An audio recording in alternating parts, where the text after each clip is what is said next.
Hello everybody, Ben Ditmar here again. Today is January 20th, 2020. And I'm going to try to start doing a little bit longer how-to videos. So the one we're going to start with here today is this 1955 Johnson 5.5. It's a CD12. This motor is an unknown to me. I don't really know anything about it. I've had it for probably a year and a half. Have not had the time to get around to giving it a tune-up. So what I'm intending to do here is I'm intending to actually do a full tune-up on this thing. We're going to do a step-by-step how I do everything on it towards tuning it up. What I know offhand about it is that it's got two real nice thumps for the compression. So it ought to run. We are going to go ahead and we're going to take the fuel system apart. So we're going to rebuild the carburetor on it. We're going to rebuild the ignition system on it. We're going to reseal the gear case and replace the water pump. And we're going to give it a test run. So anyway, let's get started.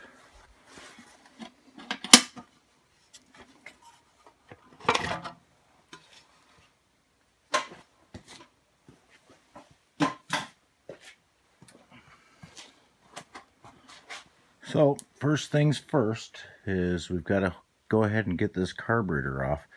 Forgive my bad lighting, forgive my camera work. This is going to be a in-process type of a deal. So first thing, go ahead and pull the choke knob off. We'll pull the low speed knob off. We'll pull the high speed knob off.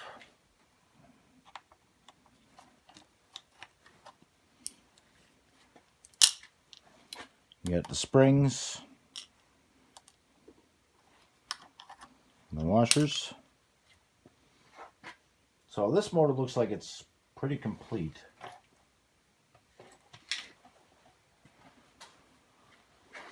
Okay, we're going to take the low speed packing nut off.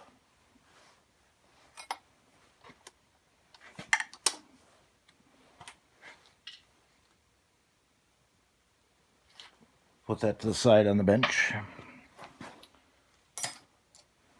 We're going to pull the air silencer off. Some of these screws are already loose.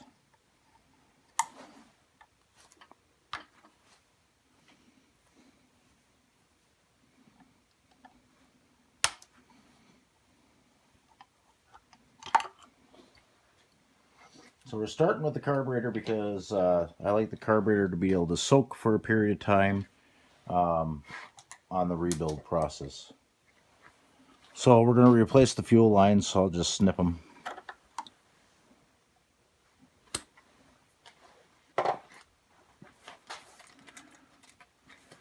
You've got your spring here for the throttle return. We'll go ahead and pop that off on the motor side. We'll go ahead and use the 7/16 wrench. I'll pull the choke out just to make a little bit more room. 7/16 wrench, get in there, crack this carburetor nut, the hold down nut loose. We'll back that off. I've always kind of been able to get in here and wiggle around and get the other nut off.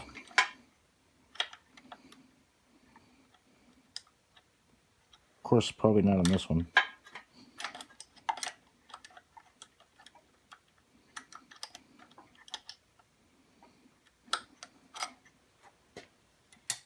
Okay, that's loose.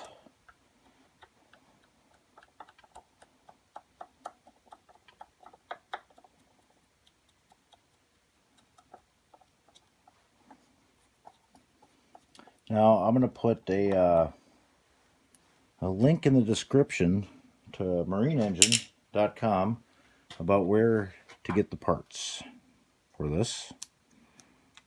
And I'll give you the OMC and Sierra part numbers. At least the Sierra part numbers for the gear case. Okay, carburetor's off. So you gotta forgive me a bit here. So the carburetor rebuild kit from OMC is a 439071. So first thing I do is I pull the low speed needle out.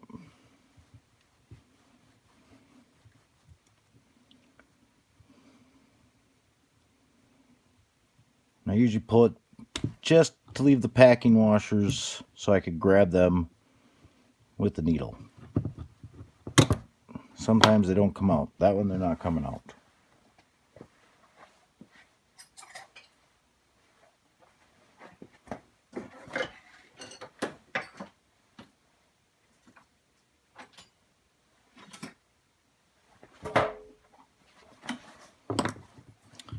We'll take the packing washer off, the packing nut off for the high speed.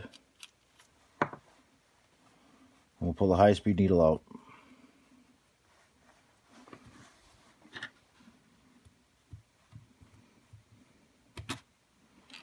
Not used to doing this kind of camera work.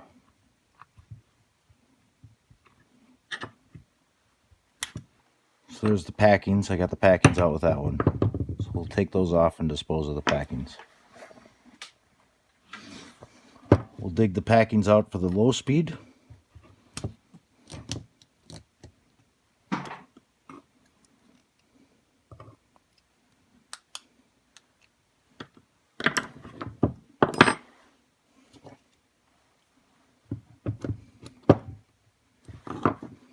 We're going to take the fuel filter bowl off.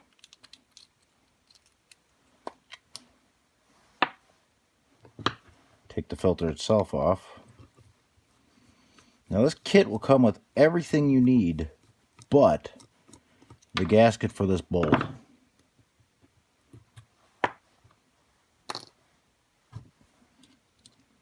So I usually just cut myself a new one, or if the original one's in good shape, I'll reuse it.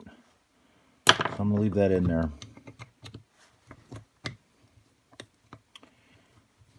So there's 5 screws that hold the bowl onto the carburetor.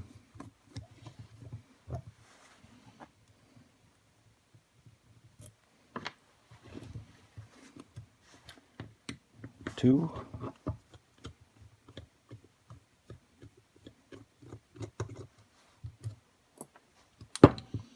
3.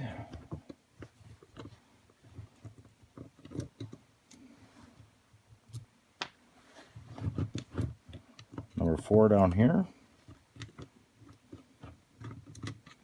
And number 5.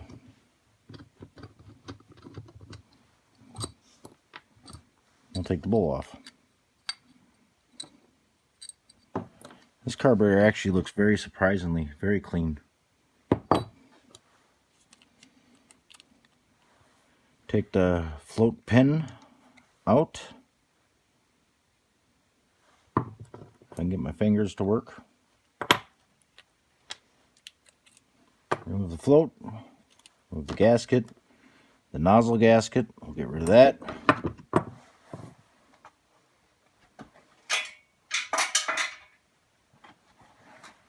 Take the emulsifying tube out. Take the seat out for the needle and seat.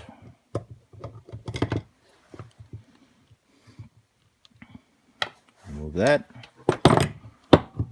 We're going to pop this Welsh plug out.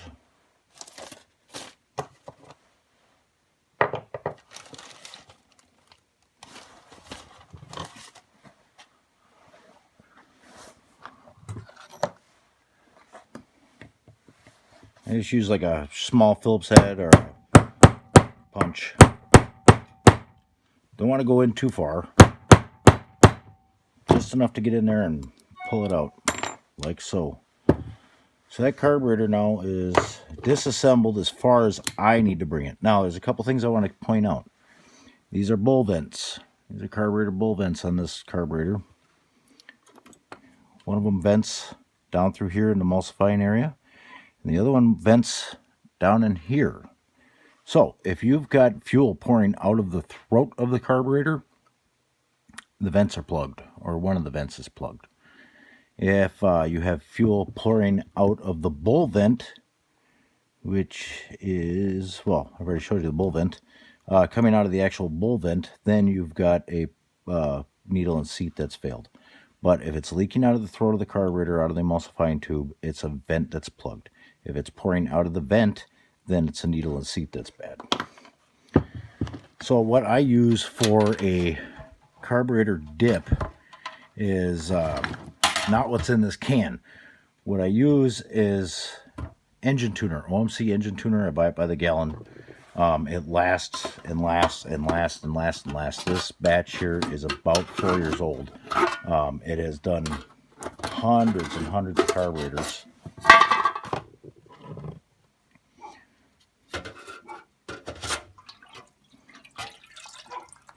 So I get the carburetor out.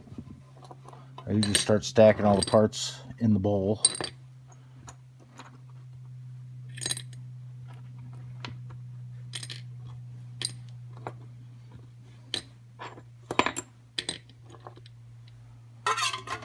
Put that in a dip.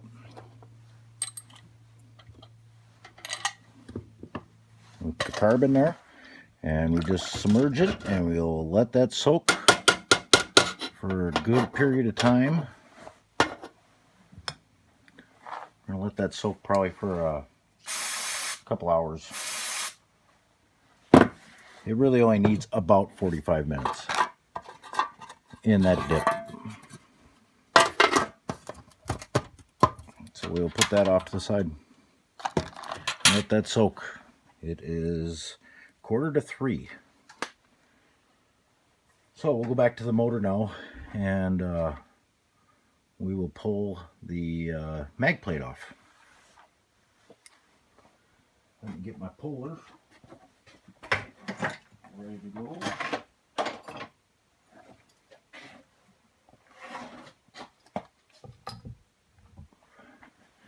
Get my impact ready to go.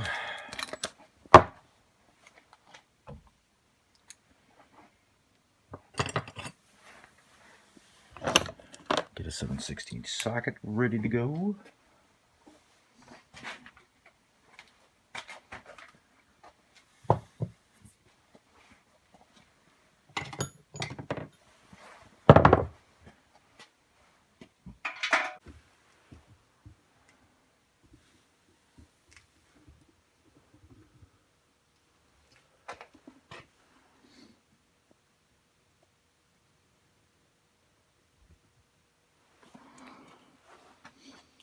Okay, first things first, pull the recoil off. There's 3 bolts that hold the recoil on.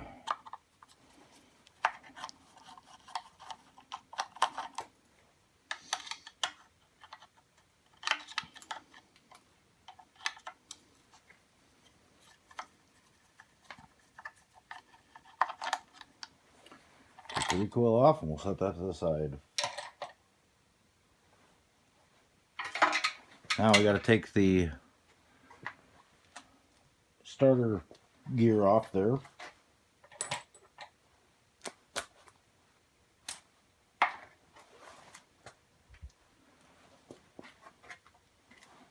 The 3 7/16 screws, bolts.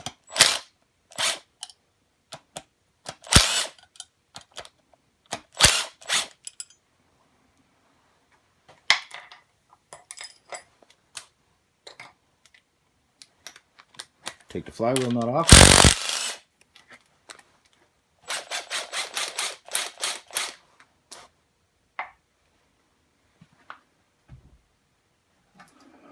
I'll put the puller on. This puller is manufactured by BRP or sold through BRP. So this is the factory Evinrude, genuine Evinrude flywheel puller. It's a very nice tool. It's about 90 bucks. But if you're going to do any of these or a lot of these or anything like that, it is so well worth the money.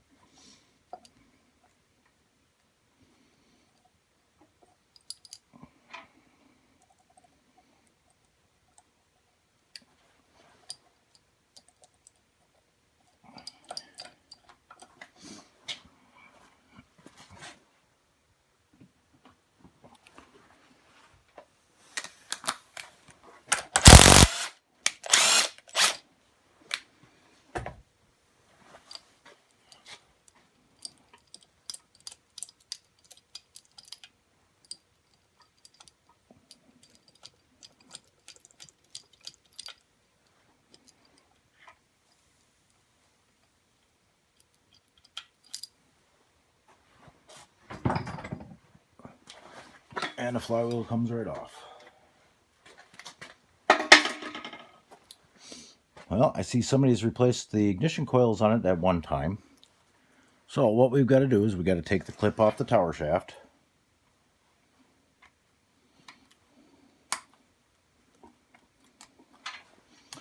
Unplug the spark plug wires.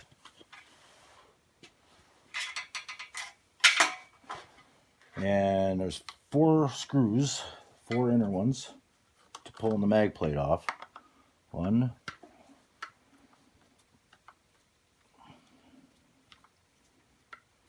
2,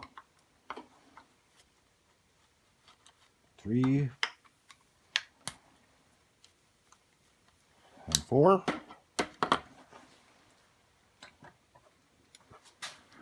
Try to keep this in frame the whole time. So now I got to take the spark plug wires themselves off. And what I've found is that just a little touch, whoops,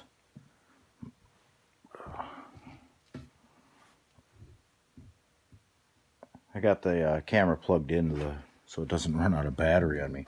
Little touch of carburetor cleaner in the rubber boots. Watch your eyes, wear safety glasses when working with carburetor cleaner.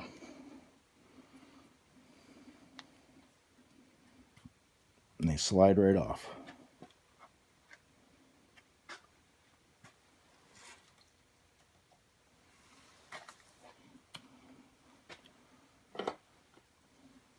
Pull that plug wire out.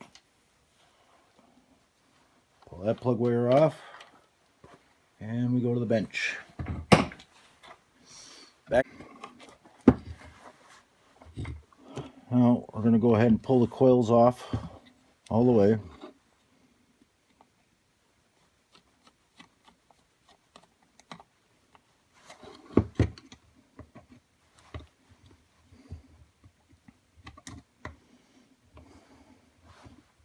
Trying not to get my hands too much in the way so you can see what's going on.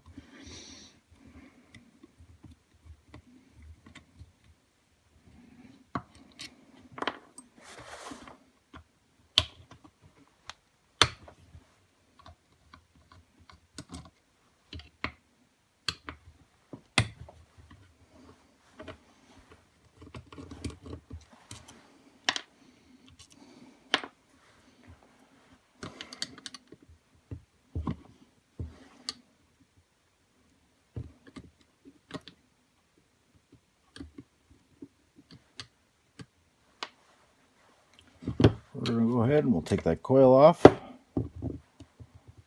We're going to take the oiler wick off. Remove the wick from the clip. Clip to the side. We'll go ahead and pull the condenser off.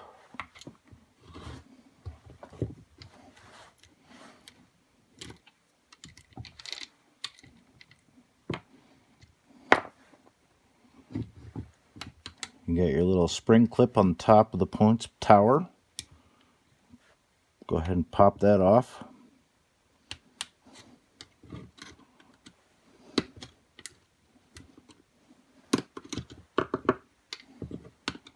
And pull your hold down screw out. Let's see if I can get a little better camera angle at this here. Try to go up higher.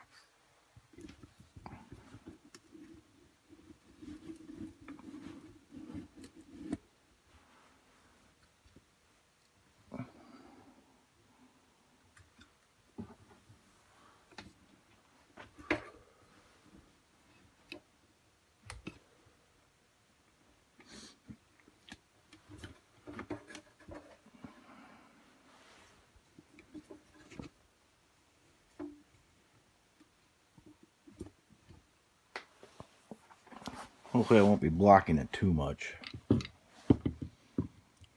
Hold down screw, pull the whole points assembly off. Again, we'll repeat with the other coil.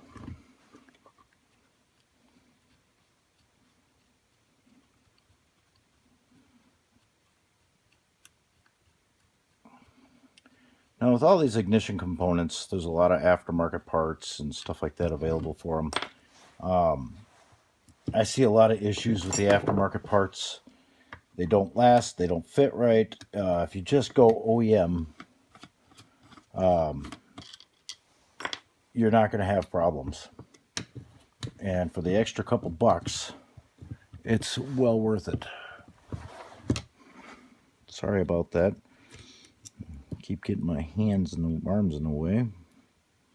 It's kind of a chilly day here in Minnesota today. It's about 17 degrees out, at least here in my neighborhood. And out here in my garage in my shop, it's okay, back to the mag plate. Remove this condenser.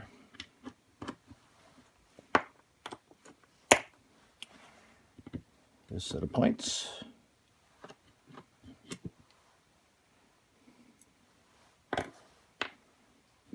Flip over.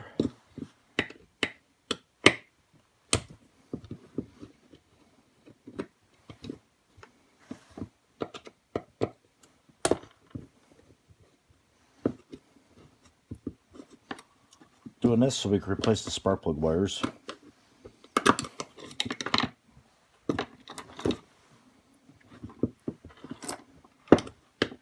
Got this hold down.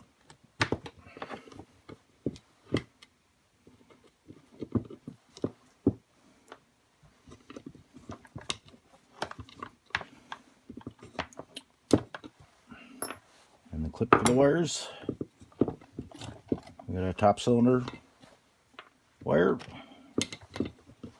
bottom cylinder wire. It just threads out of there. So what I use for wire is 7mm solid core, standard ignition wire. Part number is CC7N. This is 100 feet of it. Most people don't need 100 feet, but you'll probably need, about 5 feet. So then I take the wires, just match up the size, the length.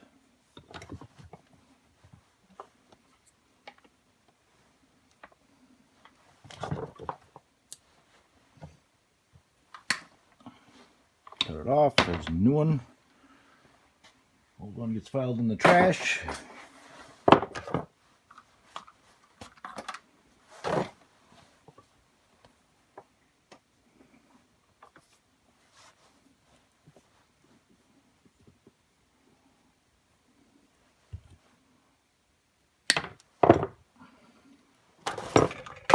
That.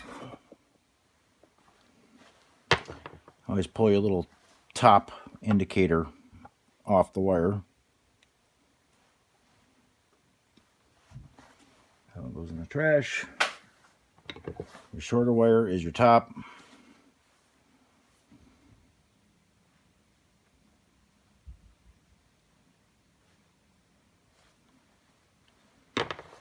So,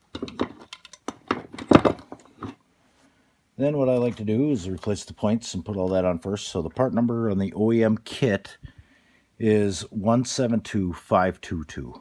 I definitely always recommend using the genuine parts. The aftermarket points just don't seem to line up well. And they will actually, I've had a lot of them where they're shorted between the insulators. So they always got continuity going through there, and you just can't get spark when that happens. So we'll go ahead and wipe off the oily mess on the mag a little bit. So I always put the new points back in when the coils are off because it's just a little easier.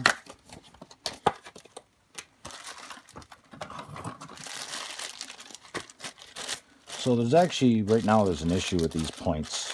I just ordered 150 sets of these and I got them in, and there's a problem with them. And I'll describe the problem. I've already fixed it on this sets. But the problem I'm having on them or seeing on them is that the hole that holds the points in place, that's too small. So I just tap them through.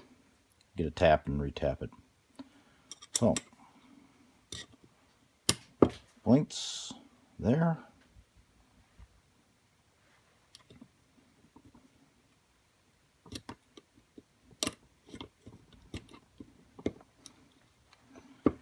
You want the spring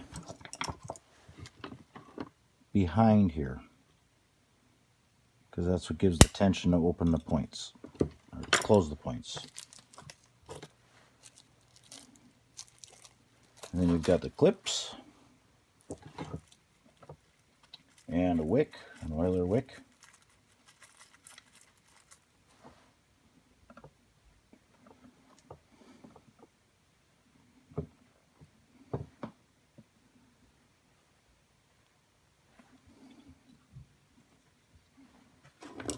I always use a needle nose because I'm trying to push them in place.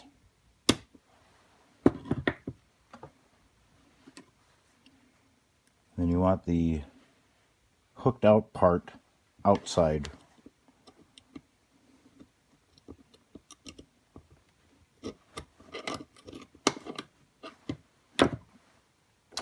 And the reason you do that is it's got a little dimple in it that fits a hole in the bracket and locks it into place. How bad were these points? Shot. Okay, put the hold down screw back in. The hold down screw has a flat wave washer on it, not a lock washer, so it can move when you're doing the points adjustment.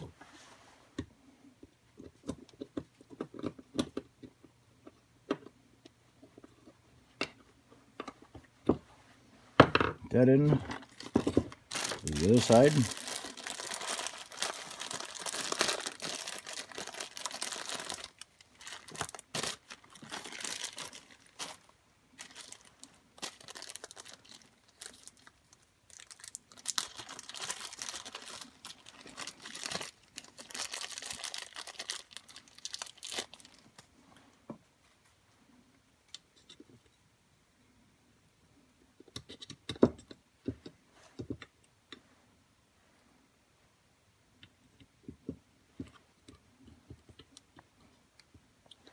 Just like so. The other thing I noticed too is that these the new oiler wicks are coming dry. You don't want them dry.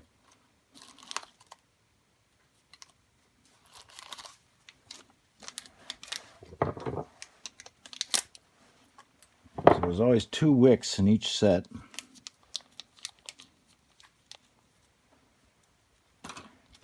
And then what I do with the wick, so I just trim a tiny bit off, about 1/8 of an inch.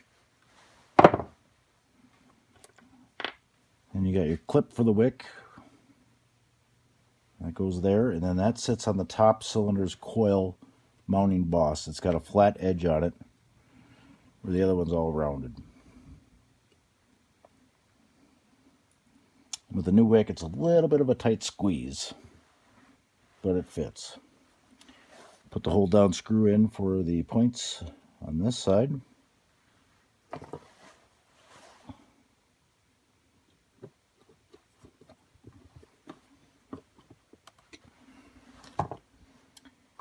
And then the 2 clips.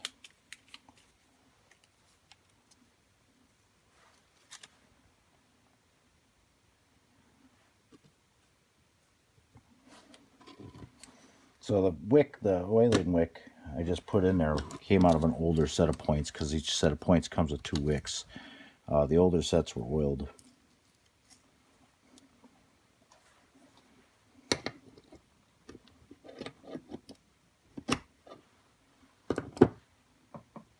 Just like so. Now the coils. So this is an aftermarket coil, and this is an OEM coil.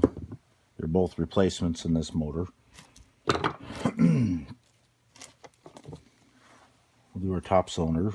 So you need the boot. Put that on.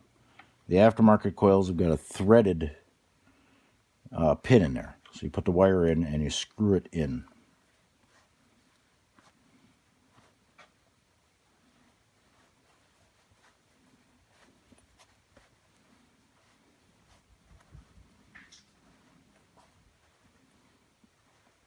Until it's in. Push the boot over and you're done.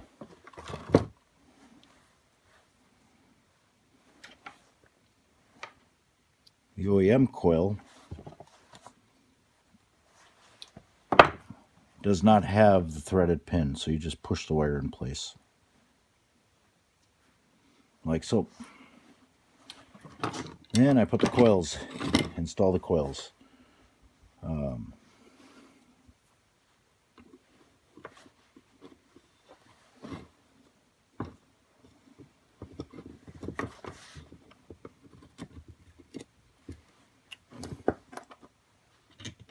The long screw goes in the back one.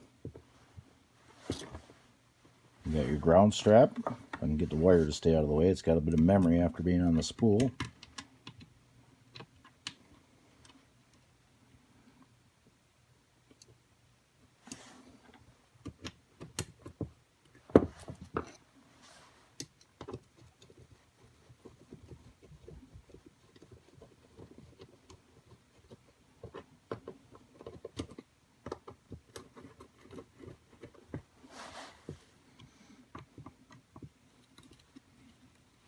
So I do not tighten these screws down yet. Just kind of get them into place. And I can take the wire and reroute it back the way that it came out.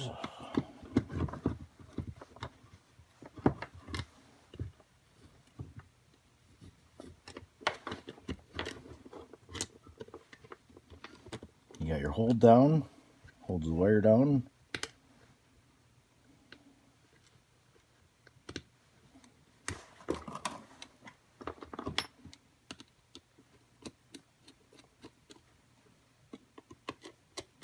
And go ahead and tighten them.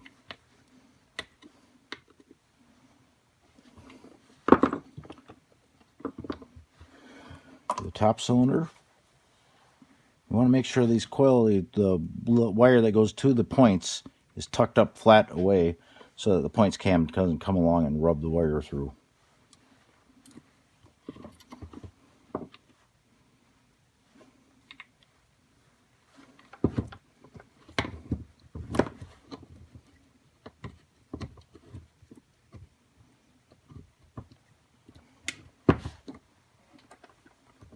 Again, replace the bolts, hold the coil down, ground wire for the coil,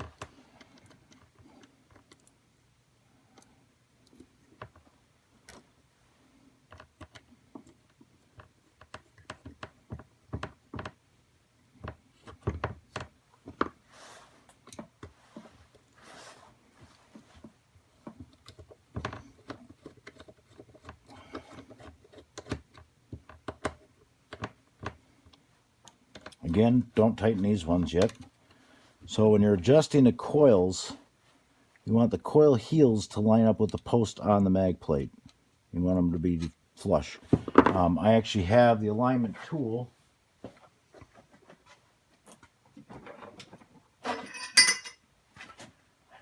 This is the OEM tool. Part number is 317001. Richard's Outboard Tools, he makes these also. Very good tool. So you just place that over the ignition coils, like so, and then you push the coil up against the ring, and then you could tighten the screws.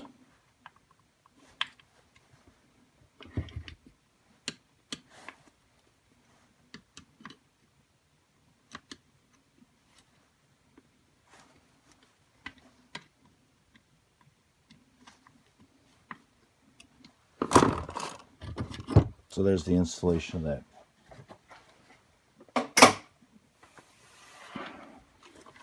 So we'll put the wires back into place.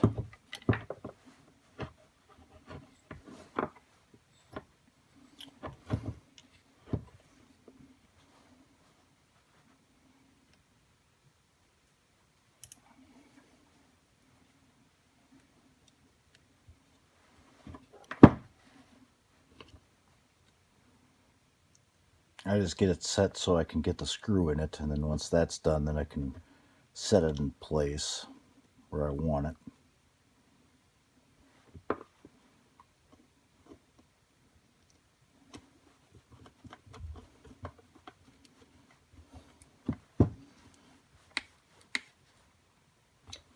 So you want your wires routed so they're out of the way of rotating, turning parts of the flywheel.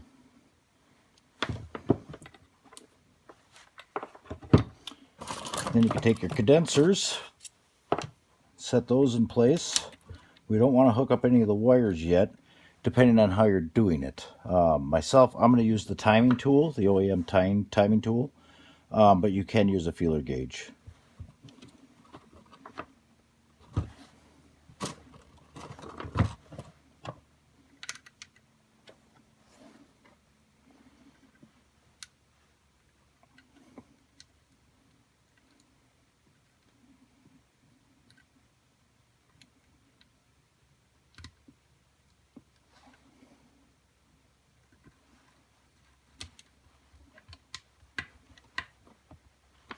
Tighten the screws. Okay, so now I will take the triple guard grease. Part number is 508298.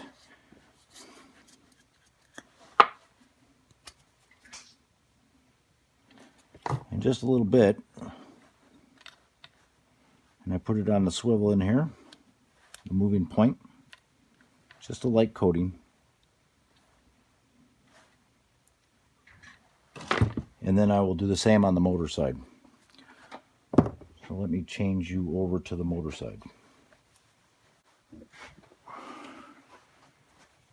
So I usually just put some grease, again, where the mag plate rotates.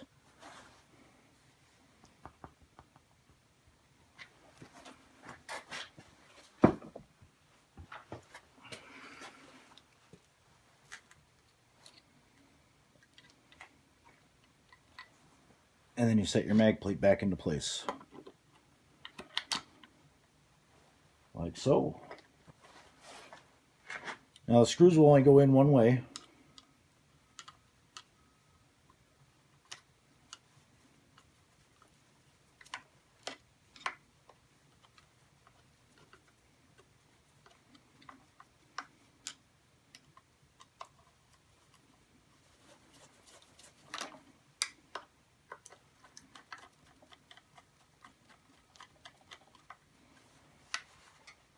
And then just go around and tighten everything up.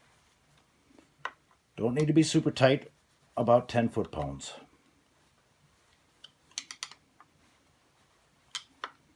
Maybe 8 foot-pounds.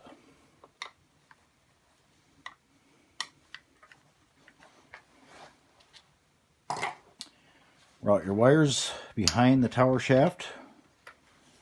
So I always do the top cylinder first because that has the collar on it and it slips through the easiest.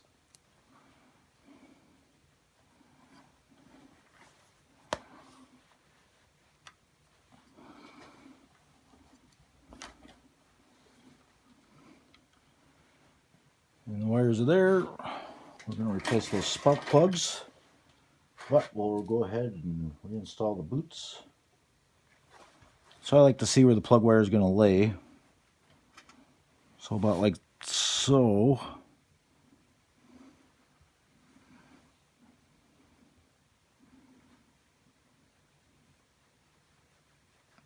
You put the spring clip, pierce the wire. Again, just a touch of carburetor cleaner. Again, wear safety glasses. And it makes the rubber components slip very easily.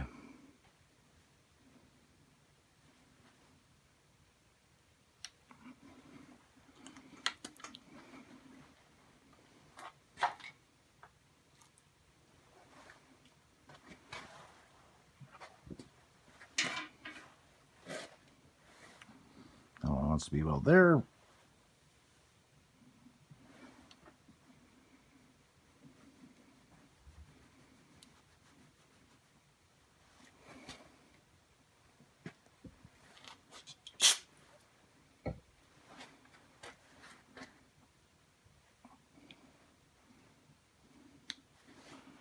And we'll go ahead and get rid of these spark plugs.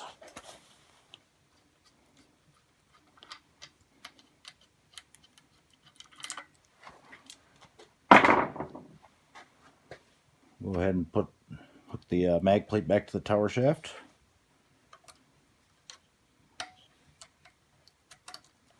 just like so.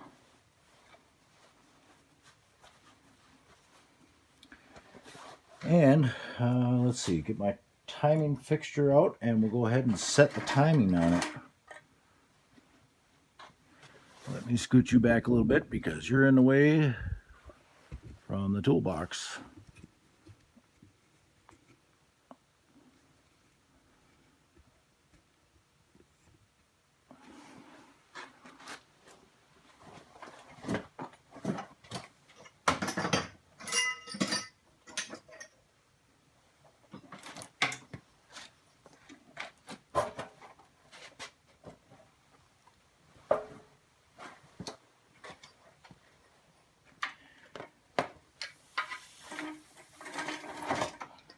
Now what I have here is the OEM timing fixture. You'll see on it it's marked top and bottom.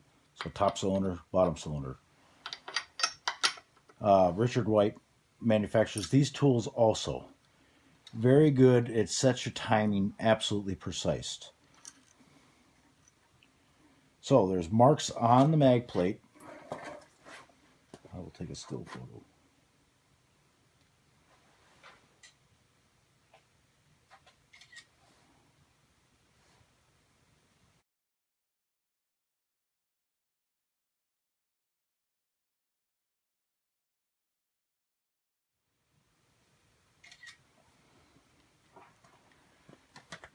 So that's for T is for top.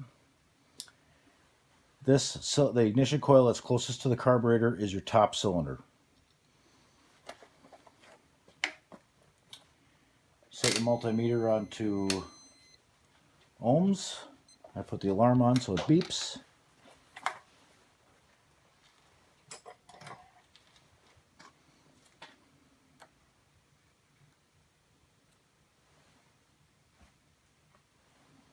Well, these points might need to be brushed a little bit. Let's see. Ah.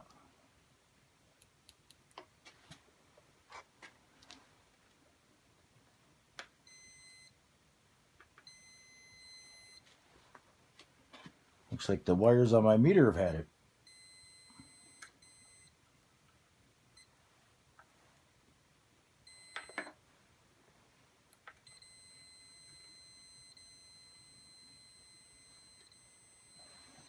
And you want the one to break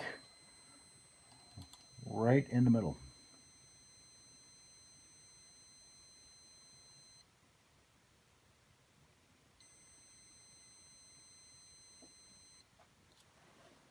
It's right there.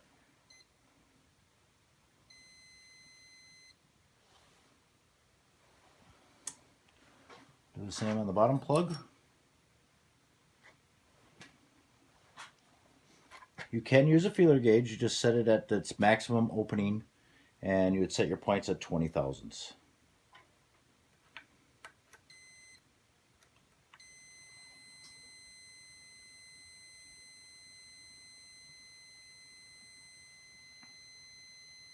They need to be opened up.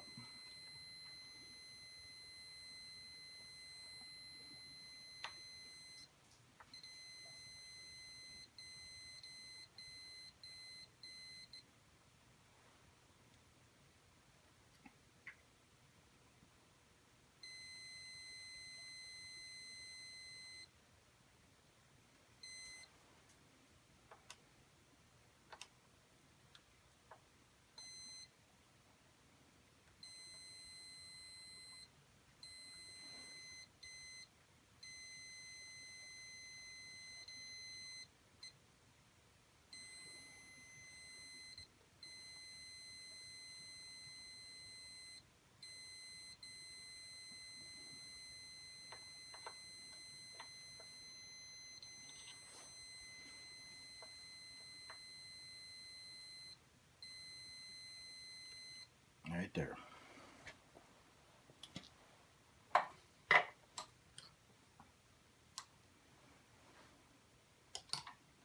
Then you can hook all your wires back up. Okay, you reattach all your wires. Make sure they're tucked down out of the way so that they're not going to hit the flywheel or rub on the flywheel when the engine's running. Reinstall the flywheel. Spin it to make sure you got spark on the new spark plugs. I can hear them snapping, so I know I got spark. I believe the flywheel torque on these is like 40 foot-pounds or so. I don't have the specs in front of me. I've been doing this long enough to where I just tighten it down.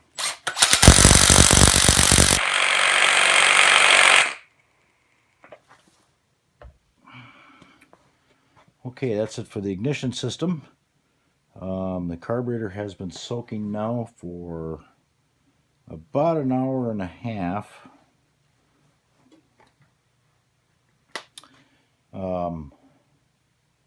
I think we'll go back ahead and do a video on putting the carburetor back together.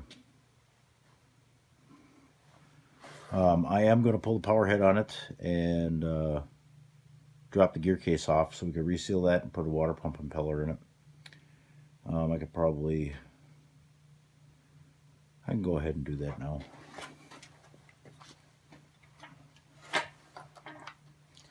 So when you're doing these water pump impellers, the power head has to come off. So there's 6 bolts, I believe, 7 bolts on these that hold the power head to the leg. You got to take the exhaust housing off on for the 1954 and 1955 motors.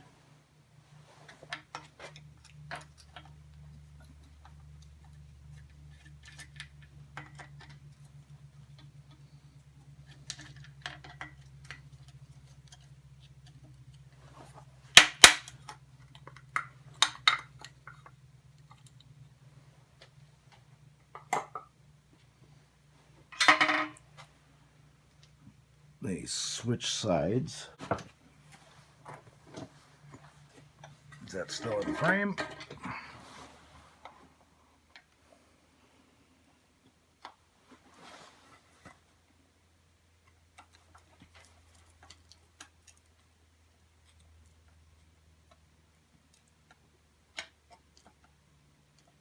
Not exactly the right screwdriver for the job. It's a little big.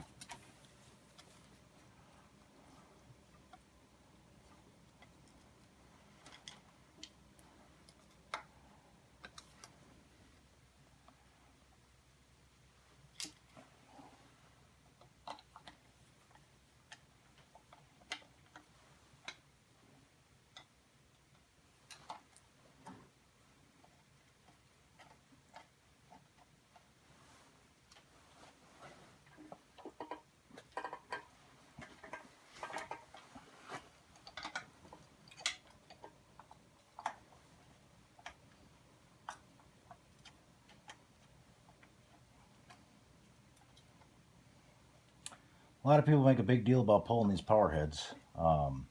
There's nothing to it.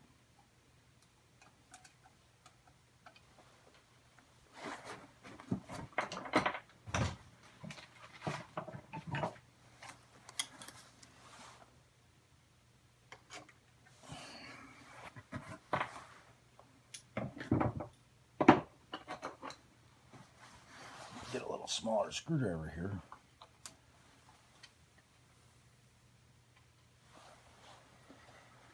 Okay, all the bolts are out. Tilt the motor back down, and the power head will lift right off. Now there's a series of seals and gaskets on here. I'll show you how that goes.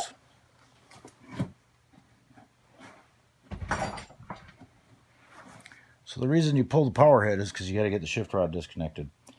This power head base gasket is toast. So we've got this is called the flush washer seal.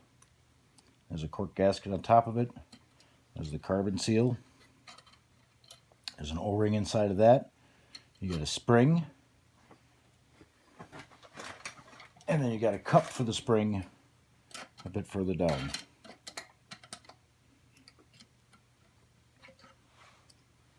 So there's that assembly.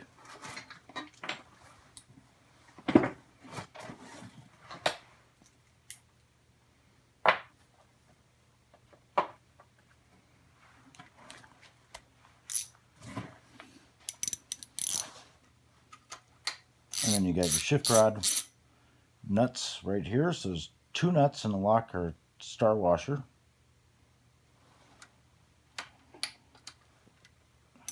And they're both 3/8 inch socket.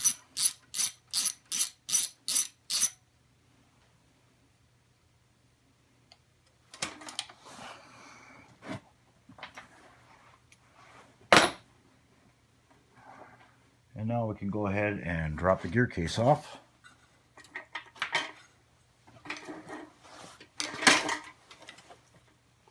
See if they're still in frame.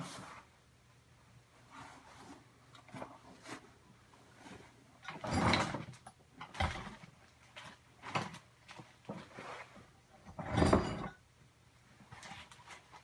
put my 7/16 wrench. We'll grab a socket.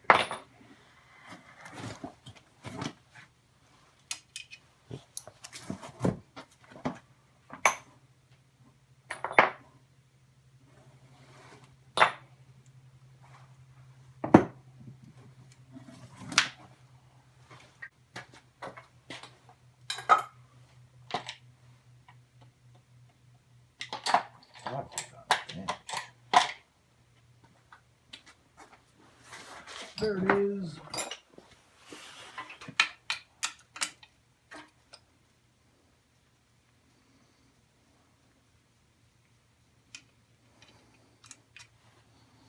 So you got the 4 bolts that hold the gear case on.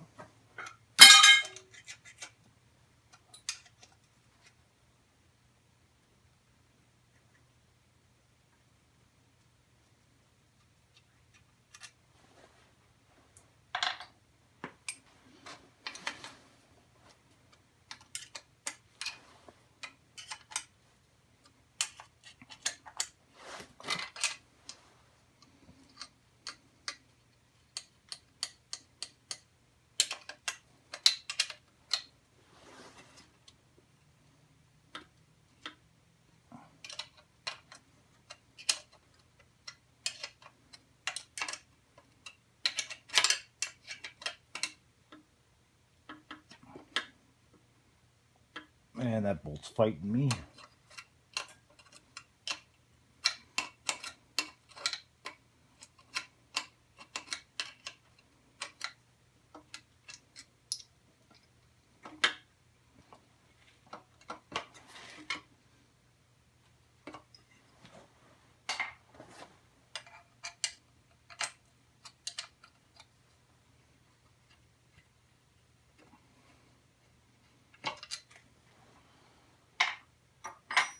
And the gear case is still right off.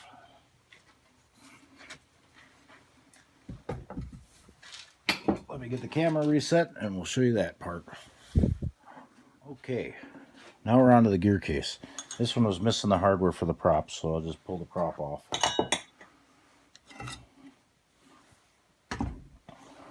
Oh, lower unit holder. It's just made out of a 2x6, 2x8. We're going to go ahead and pull the water pump off. So how I do it is a roll pin at the top of the drive shaft on these that holds the lower crank seal assembly in place. I don't take the roll pin out.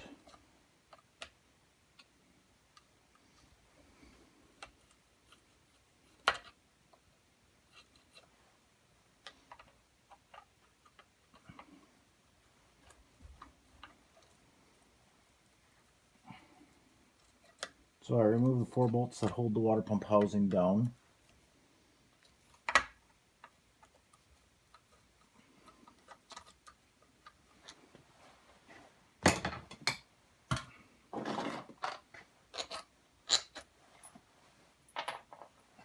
And then I just pull the whole drive shaft right up out. And that pulled the bearing carrier out, which is fine. And there's the water impeller. It's old. I can see here that there's wear on the bearing carrier here. So that tells me that the shock absorber is stretched on this motor.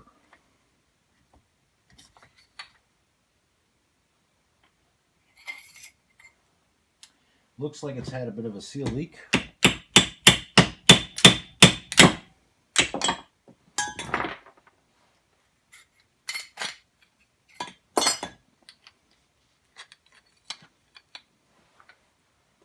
There's always a burr at the bottom of the drive shaft, at the top of the drive shaft there, where it sits in the shock absorber.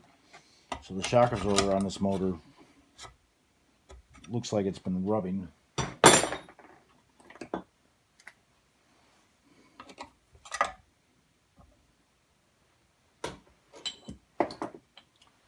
So you can see the heat that's been generated on this and where it's been rubbing right against the bearing. So we will have to solve that issue.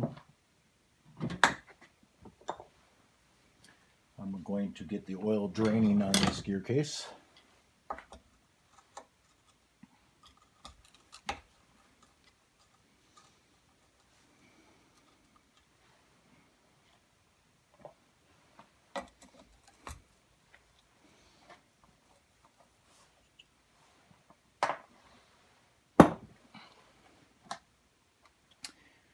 And I'll restart once that has drained. Okay, we're going to continue now on this Gearcase Reseal. So I'm just going to replace the shock absorber here that was stretched out. So we'll just drop a different one in.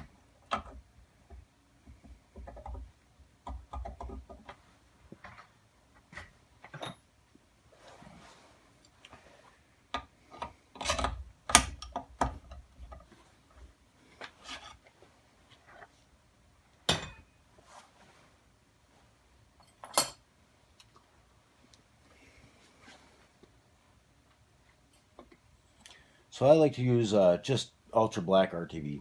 You know, I use this stuff in the automotive business for 23 years, intake manifolds, differentials, all kinds of stuff. And I mean, it always worked really well. It's easy to work with, so I just moved it over to outboard motor work, and I like it. It works good. So I just put a thin layer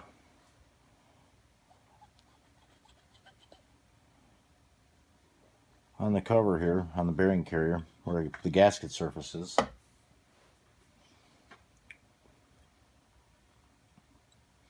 So a lot of times if that shock absorber pops, it'll warp this plate or break it. These plates are available new still from BRP, but they're kind of pricey. You know, the stuff can be found used also. So then I put the gasket on. Oh, the seal kit that I like to use on these is actually a Sierra kit. It's all the 5.5, the 7.5s from the 50s. I'll use this 18-2679 seal kit. I'm not going to open this kit. I do have all the seals just loose, so I'm going to use those. And then I put a little sealant on the back side of the gasket.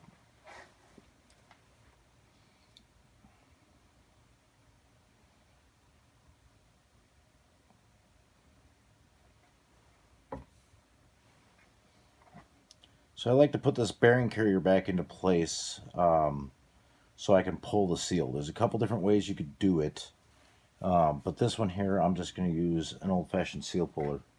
So all the surfaces have been cleaned up. Just put it back together.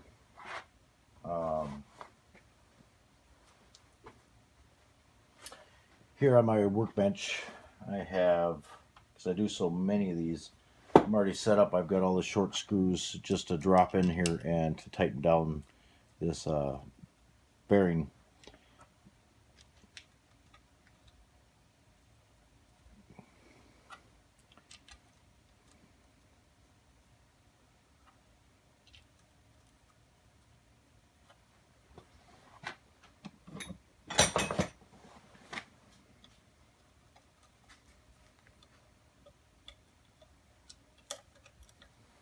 All the seals are available individually too through OMC or BRP for these motors.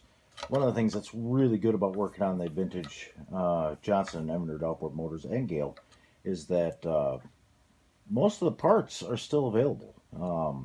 Evinrude makes lots of parts for these motors all the way back to 1952. So like the light twin, the JWs and the 3-horse Evinrudes, the light twins, you can still get pretty much all the tune-up parts on those things back to 1952. So on this seal, I just prefer to use the old seal puller. Some people don't have good luck with them. You just got to be careful how far you put it in there. You don't want to gouge up the housing. But for me, they just pop right out.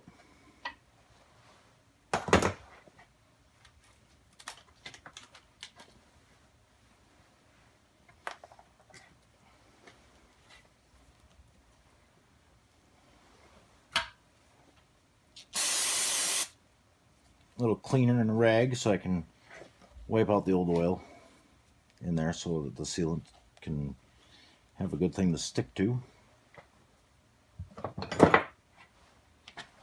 And then again, I just use a little bit of the ultra black silicone.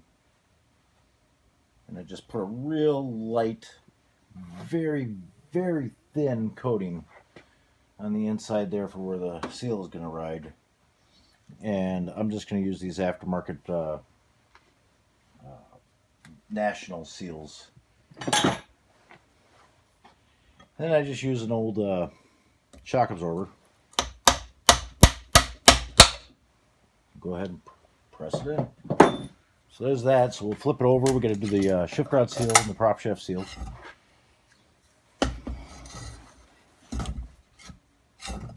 Actually face it this way. This might be a little easier to see.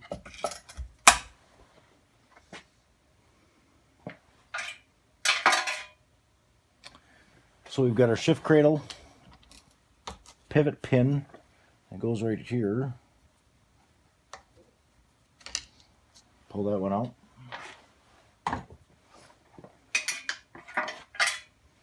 Then we got the 6 bolts that hold the skeg of the cap on.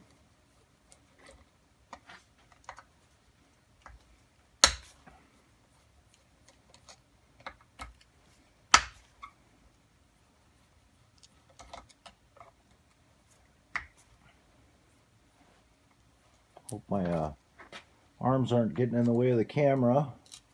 I'm not a professional photographer by any means. I'm a mechanic.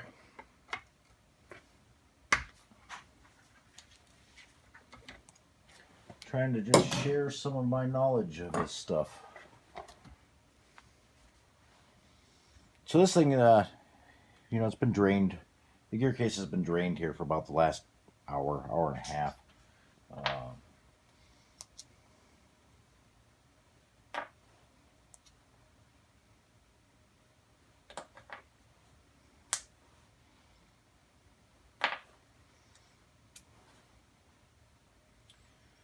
So the seal I just used on the drive shaft there is a national seal, and the part number on that is a 472810.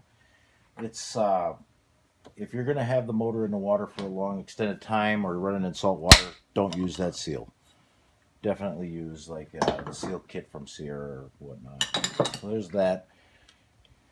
Pull the shift cradle out of the way, and then you can just pop the whole bearing, gear set out of there.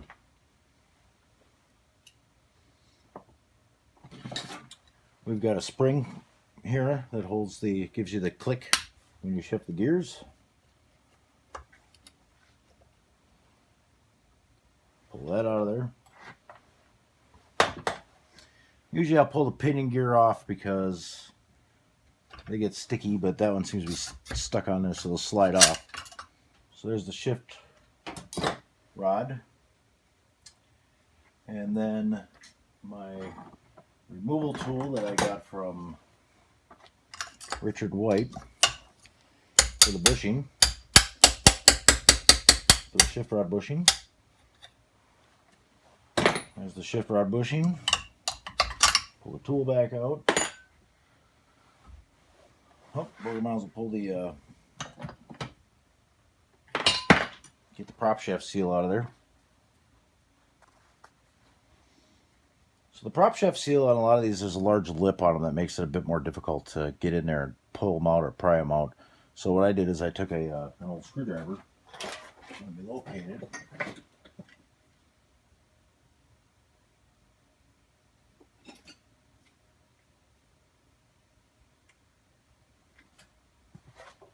and I just bent an angle into it so I could get in here behind it, behind the seal on the steel part of the seal. And I put it in there, and then I just tap out the seal.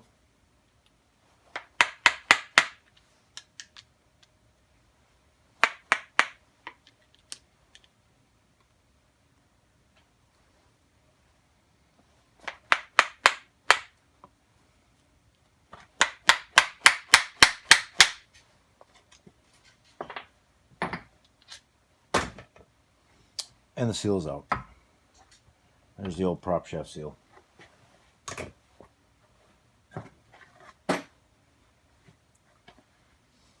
So we'll go ahead and clean up this bearing head. That's what it's called.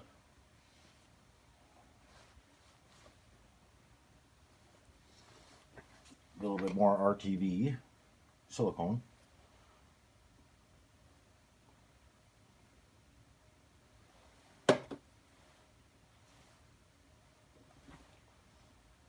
Very light coating again. Again, I'm going to use a very aftermarket seal on this one. It's a National 472705. That's the part number. And then you can just tap that in.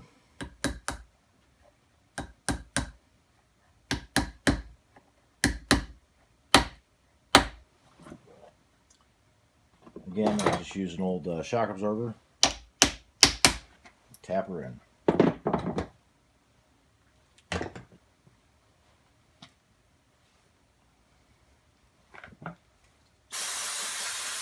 A little carburetor cleaner on the rag just to wipe everything down.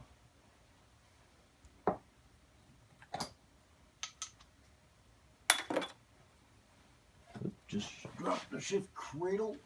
There it is. The other thing I like to look at on these is I always take a look at the clutch dog and see if there's any excessive wear on it. This one looks really good, so that is reversible. You can reverse it if you have a little bit of excessive wear.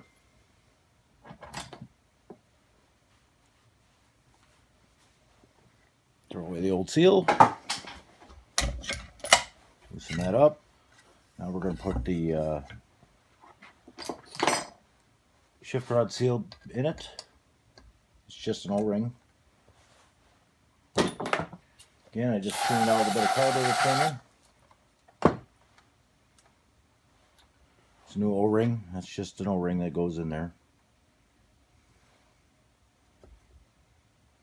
I think somebody asked me where I buy them in bulk.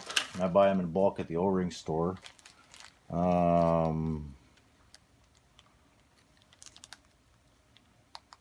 Looks like it is an N450 by 006.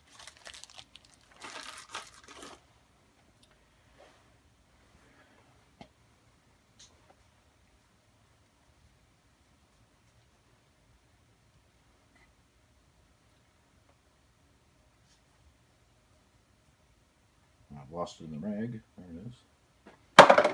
Whoop, there went my painting gear. So then I got an installer tool. So it's chamfered at the bottom there. So put it with the chamfer going down.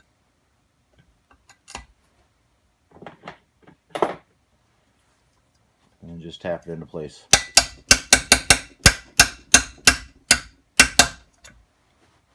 If you use the silicone like I do for that bearing head seal, sometimes if you go a little excessive, there will be a little built up silicone in the water intake. So I always clear that back out too. Use a little bit of oil on that seal when you go to put in the new, I use 6-in-1. Let me retrieve my pinion.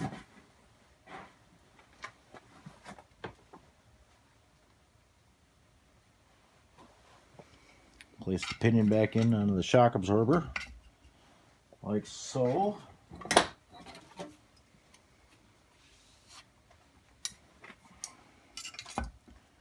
Put your shift rod back into place.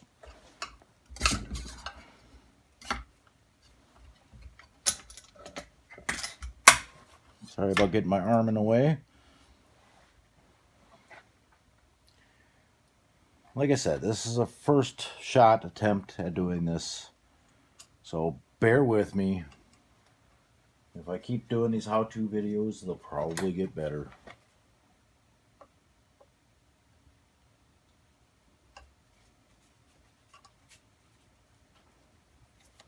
Put the spring back in. That's your clickety-click. Clean up your oil surface, or your sealing surface. get the oil off of it.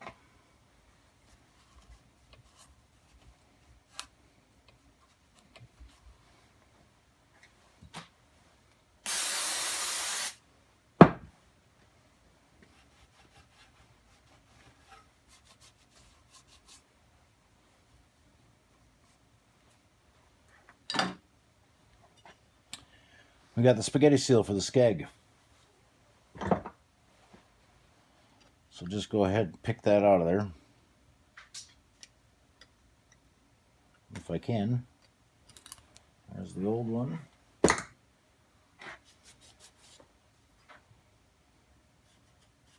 I have that stuff on like a 100-foot roll. So you just clean up your surface well. Then I take the Ultra Black RTV. I lay a little bead, thin bead, light bead down in there, just to hold the new seal in place. Let's see, I got some of it right here.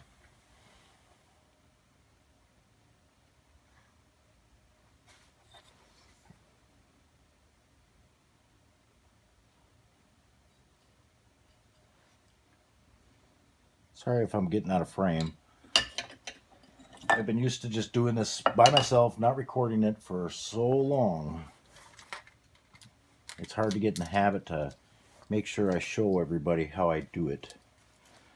So then I just take the little scissors on my handy dandy pocket knife, cut it off flush, like so.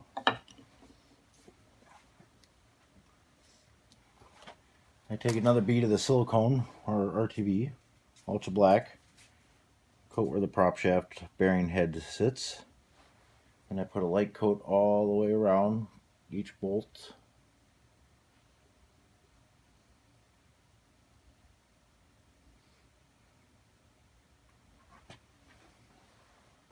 Like so.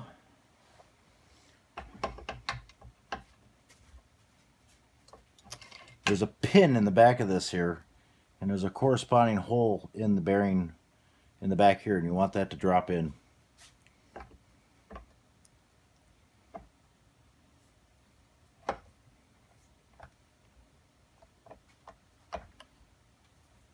My shift rod is not, it's in the neutral position, so sometimes you put it in the forward position. It makes it a lot easier for that all to slip in there. There's the front one, there's the rear one.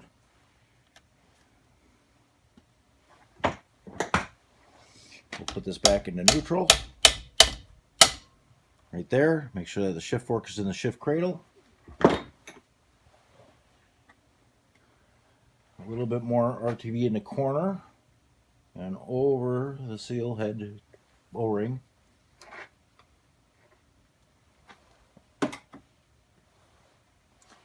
And then we'll go ahead and put the skeg back on.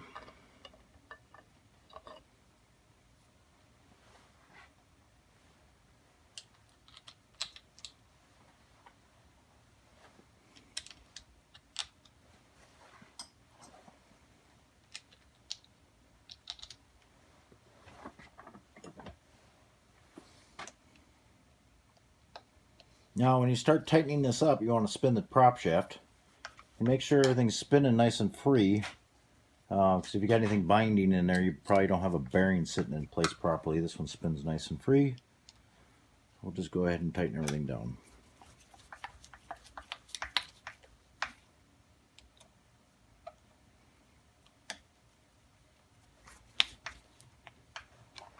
Make sure we're still recording. Yep.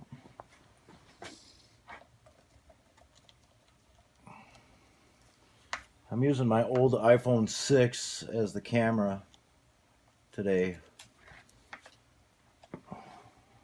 because it doesn't get interrupted with phone calls. Well, it does, but it doesn't.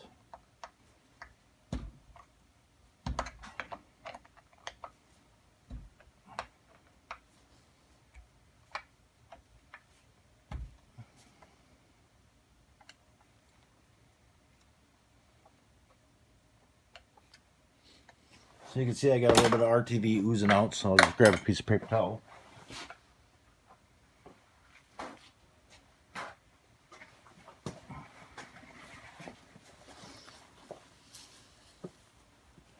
that off.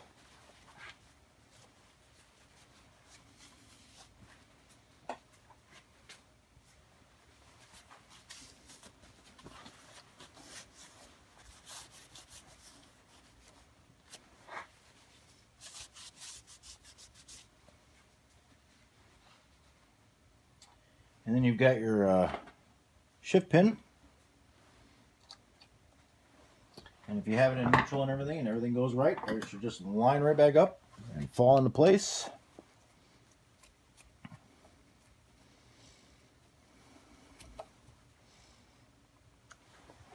Like so. I'm going to put one of the plugs back in the gear case, the drain plug.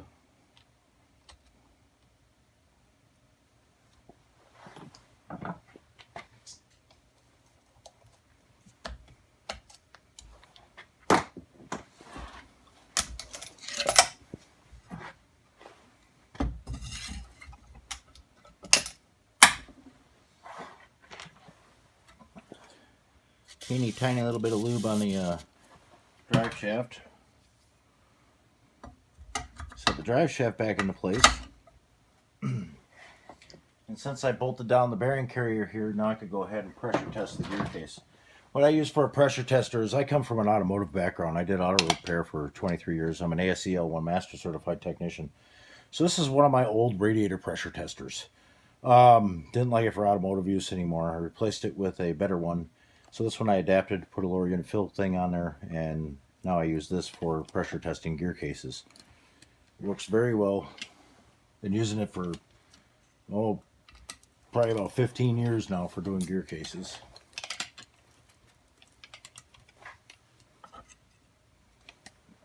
And I usually pump them up to the high side of 7 and just let it sit. So I let it sit for about 10 minutes. Kind of move things, wiggle things, turn things, make sure that, it stays sealed. So we'll let that sit for, 10, 15 minutes or whatever. And I'm going to move on to the carburetor. So I'm going to stop this, get it reset up for the carb. Okay, carburetor's out of the dip. It's all cleaned off, ready to go. It's all nice and clean. All the passages are blown out, the carb vent bowls and all that other stuff. All the parts are looking nice and shiny and clean. So, the part number for this kit, and the only kit I recommend at all, the aftermarket kits, the Sierra kits, they seem to be incomplete. They don't come with a float. The ones from China just seem awful. The needle, those $10 ones on eBay and stuff like that, they're terrible. This kit is not that bad when you compare about it. I mean, the Sierra, I think it's like $2 or $3 more than the Sierra kit. This is a 439071. It's still available through BRP. I opened it up already, but I have not taken any parts out of it other than the packs here. So, what I start with here is the needle and seat. So it comes with the new seat, and the gasket for the seat is in the kit. So this seat, nylon washer, threads into the carburetor here.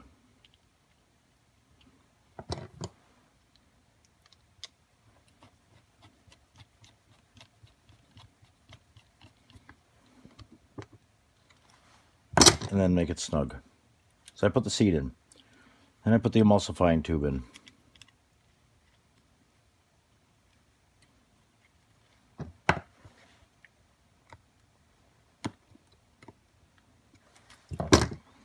And then I put the nozzle gasket on.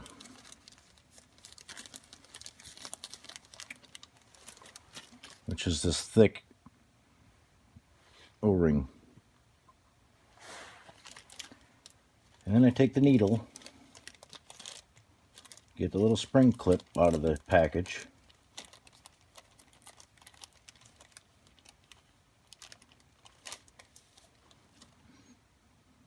Get your spring clip. Another thing with the Sierra kits, these spring clips don't fit. They don't stay on. BRP kits, they work beautifully. And I take the new float out of the package.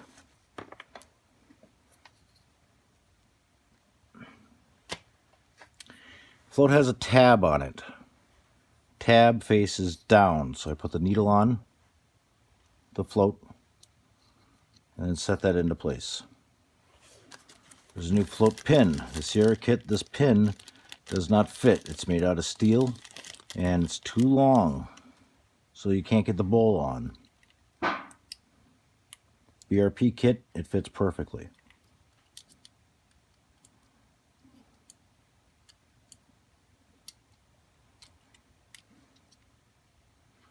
Now, this is the important part. If you look at that float, the float level is sitting too low. Okay? What you want is you want that float to sit perfectly level with it holding upside down. So I'll just take my needle nose here and I'll give it a little tweak. It's a lot better. Give it a little bit more of a tweak. And now that's sitting nice and level. If you can see that on there. That's very important. You want that to be able to move. Just like so.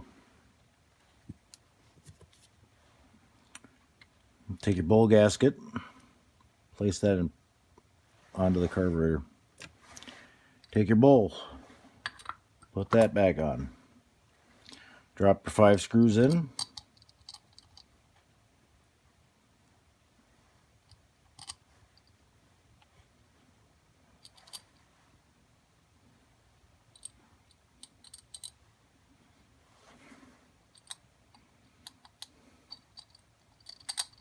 Now when you tighten these, you want to use like a crisscross pattern.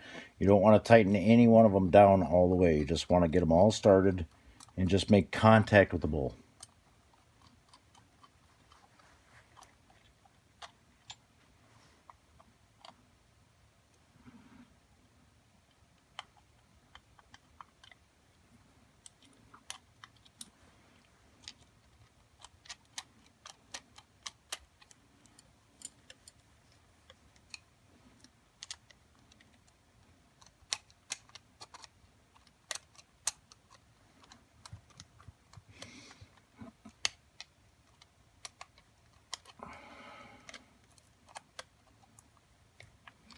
So then what I do is after they've all made contact, I just go back around kind of in a crisscross pattern and snug them all down.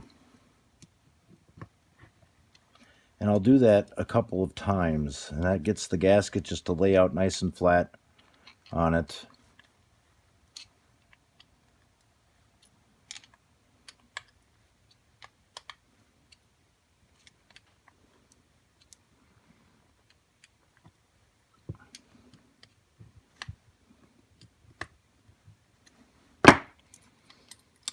Take my filter, put that in place. Oh, that bowl gasket is toast. So I am going to have to make a new one of them. Not a real big deal.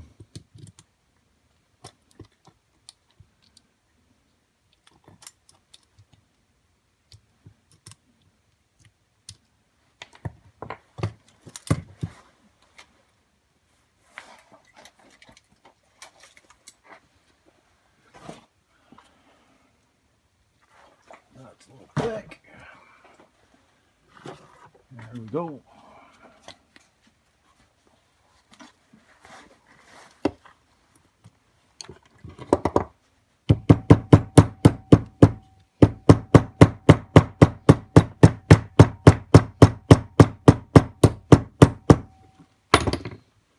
Use a ball peen hammer just to kind of map it out.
Yep, went a little too small. Try that again.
That looks better.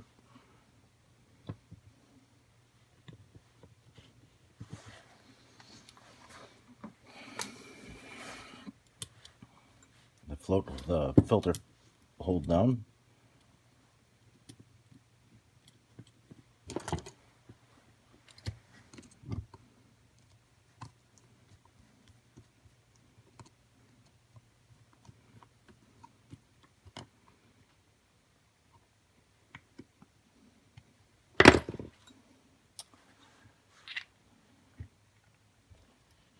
Set them in a bowl.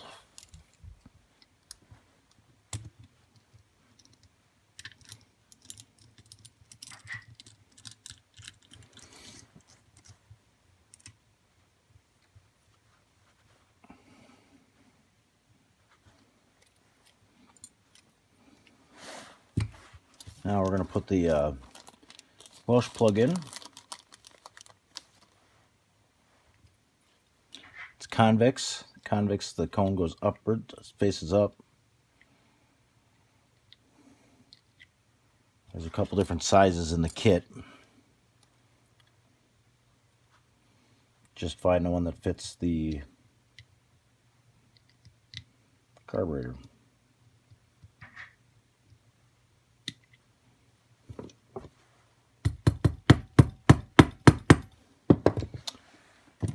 We'll get a handy dandy tool.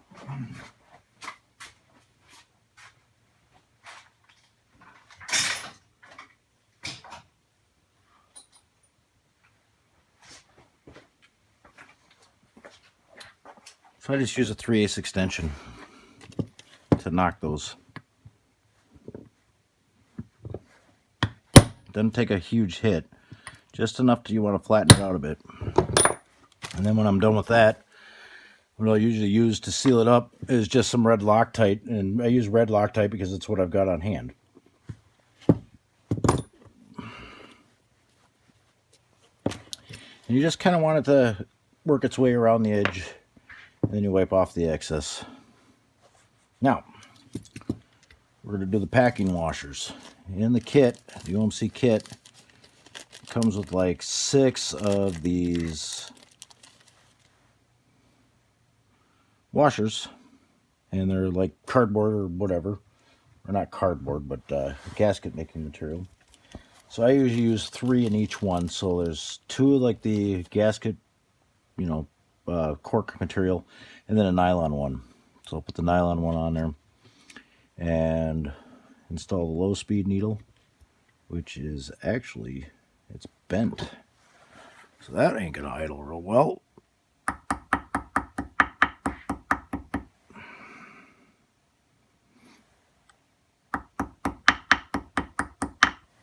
Straighten that out a bit.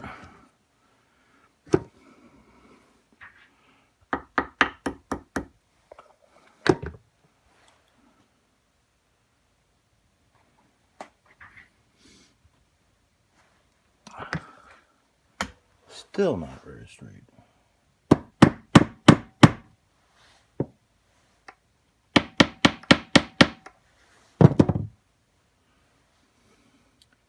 Put the low speed needle in, and I generally just thread it in there a bit. Then I just take the jam nut, put that on there, and then I do the same for the high speed. So 2 of the fiber washers, 1 of the nylon washers. So you gotta realize these kits fit a lot of different carburetors. Thread that in there. Put the jam nut on there. And get the knobs.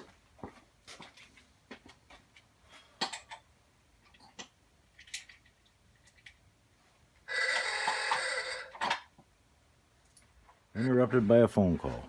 So what I'll do is I'll put the knobs back on just temporarily.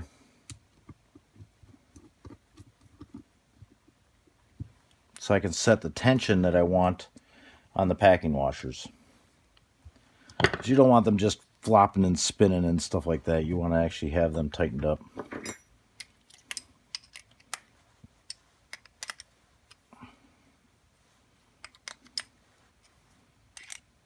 And I like them stiff to turn. You know, as they age, they'll loosen up a bit. Then my initial setting is all the way closed. And then I open it up about 3/4 of a turn on the high speed. On low speed, I do the same. So we'll go ahead all the way that. We'll run that in.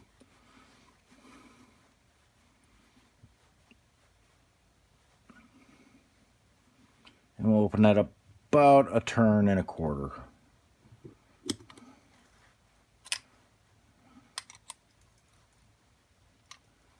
Okay, I loosen that one back up because I got to get the air box in place.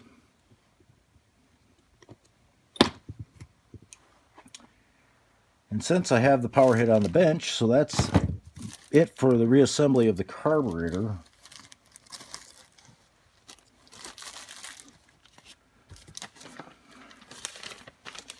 And it comes with multiple gaskets because this carburetor kit fits a lot of different carburetors.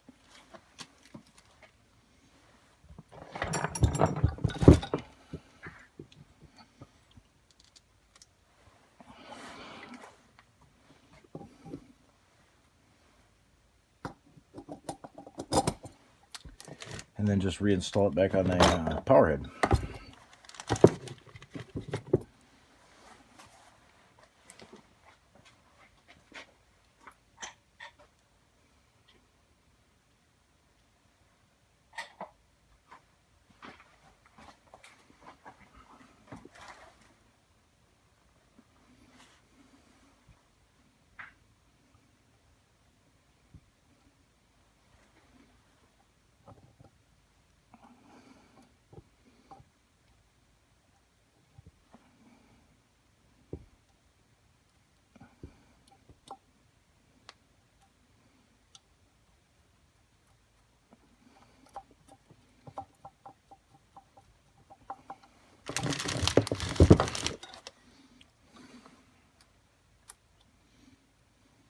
I'll set the choke on, gives me a little bit more room to work.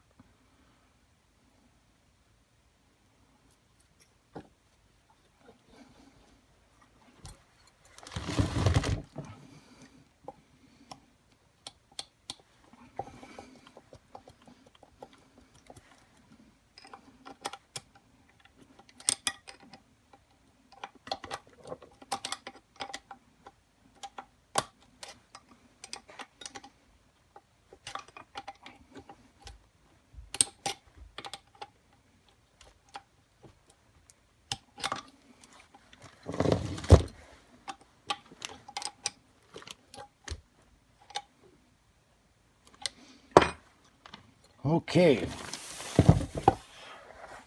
And we'll put the air box back on. The air silencer.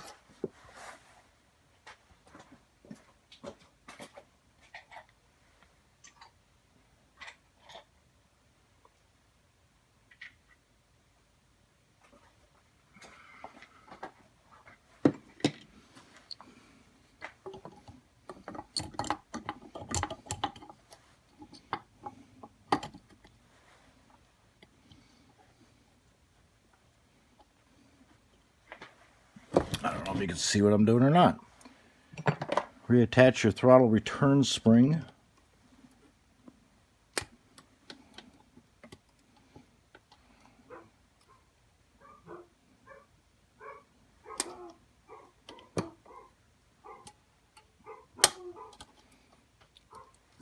Yeah, dogs are barking.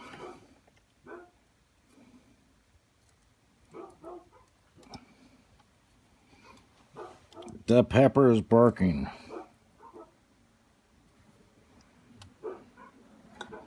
I hear a vehicle pulling up.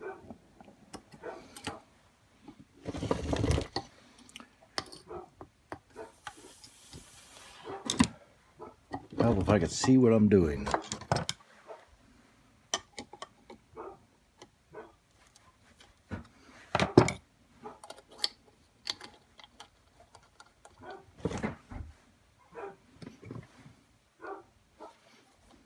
Alright, gonna pause it real quick, let my buddy in.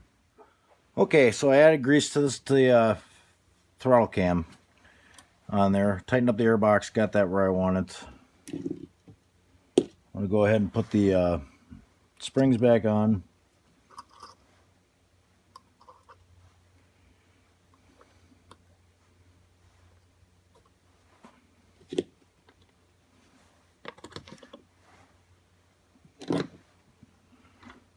Because you could have these power heads complete for installing them back on after doing the gear case service.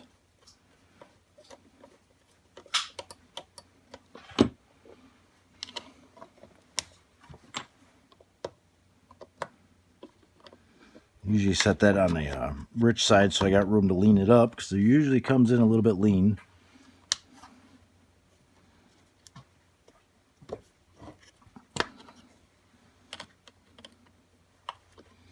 And then after I get it dialed in on the tank, I will readjust all them knobs and get those set properly.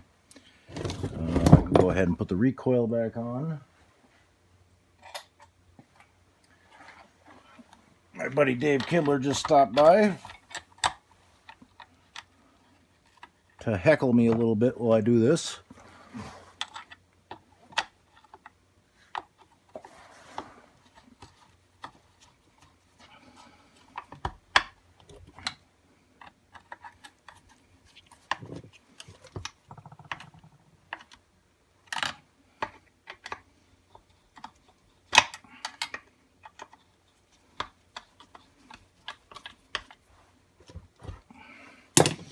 Okay, the power head is complete. Now we could go back onto the gear case. Take a look, see if it's still holding pressure, which it is. So that gear case is sealed.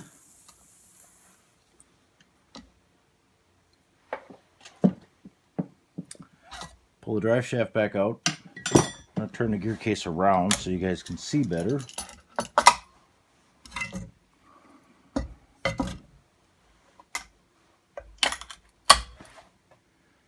That's better.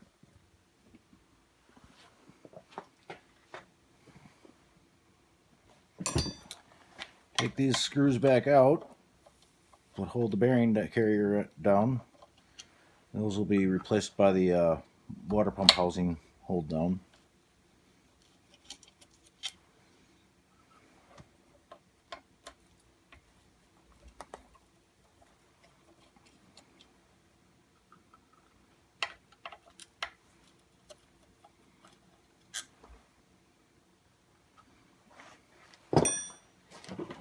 I use some 3M weather strip adhesive on this part.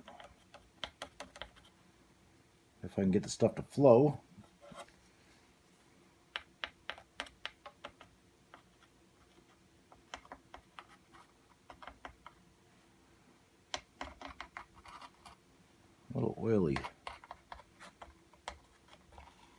You just kind of want to make a seal between the wear plate and the housing down there so that it makes a good vacuum for the water pump. Reinstall the wear plate.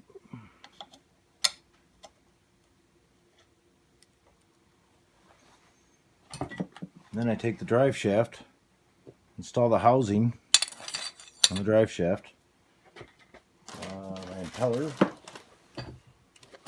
So the proper impeller for this is part number 434424, genuine OMC part or PRP part. And that's an impeller and the drive pin. So there's the new drive pin.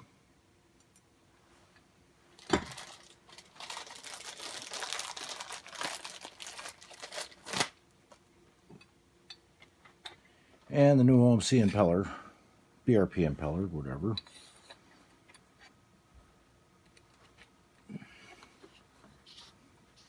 And then I spit it into the housing. If you're looking down on the shaft, you want to turn it clockwise. That way, counterclockwise. Find the shock absorber, drop it into place.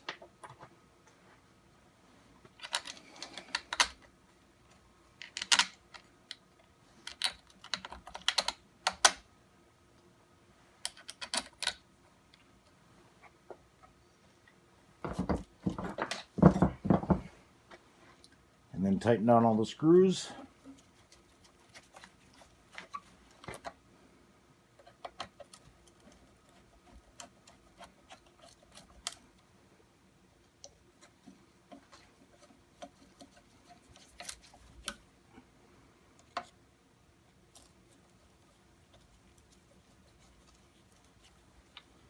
Now these ones you want to make good and snug because these are what holds the gasket down for the bearing carrier.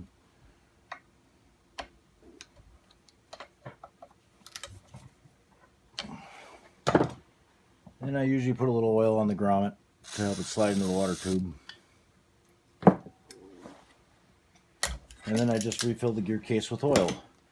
Refilling the gear case with oil, you want the gear case up and down, you know, in the running position of the motor.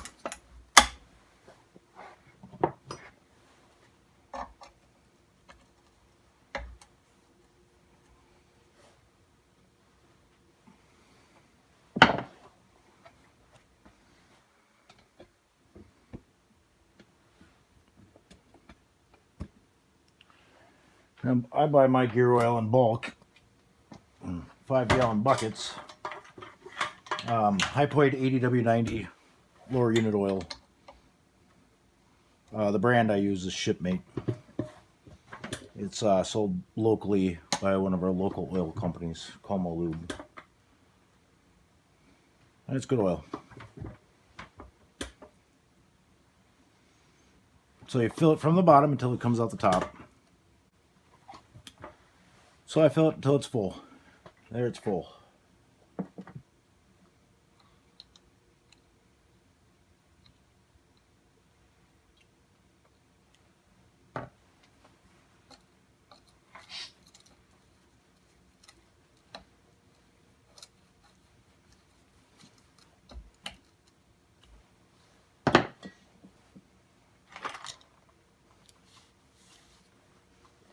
Clean up my oily mess. Generally what I'll do is I'll flip these things over so I don't spill oil all over the place.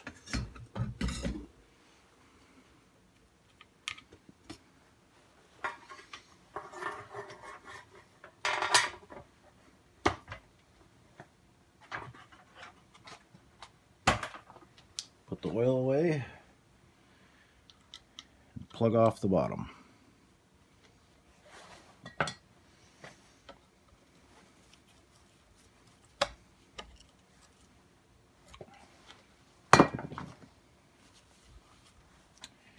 I think this one I'm going to go ahead and put the test wheel on.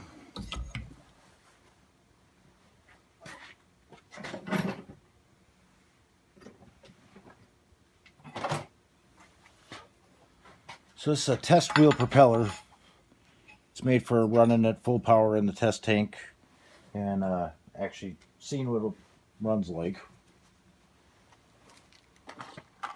I gotta find a drive pin. Alright, put the drive pin in. Put the prop nut cap on.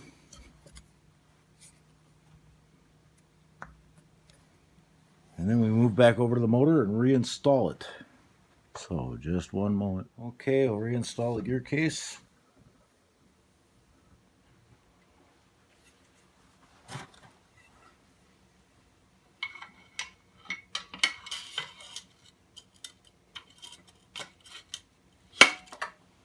Dave, you mind handing me those 4 gear case bolts?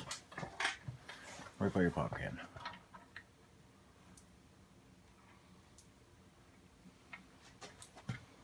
Thank you.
Okay, gear case is on. Hook up the shift rod.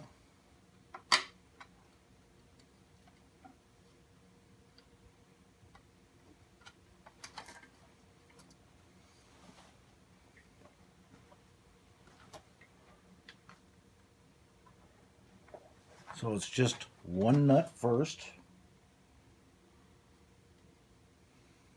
Now these parts are all brass, at least on this motor.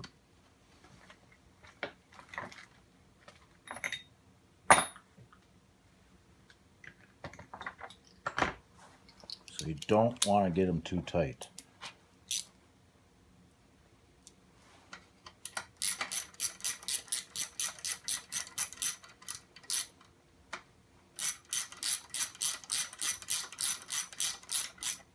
That one just snug.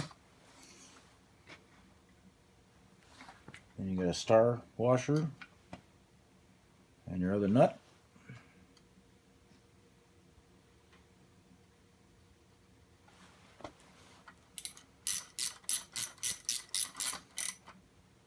Just snug. Now, the lower crankshaft seal assembly is the cup, the spring, the carbon seal, that's the old O-ring. We've got a new O-ring. So this is important, this seal. And then you've got your flush plug. That's a new one I just made myself. They are available. I'll just put a part number in there. And then we need a new Powerhead base gasket because the other one died. So this is the Powerhead base gasket, the part number for 5455, 5.5 horse Johnsons. This also fits 5345, 7.5 horse Fleet Twin Evinards. So a lot of the Gale products. So this is 303467.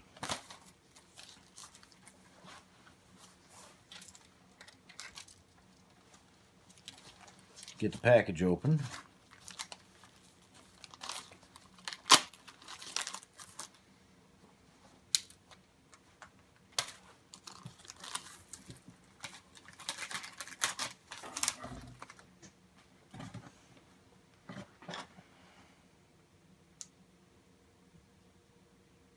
Just like so.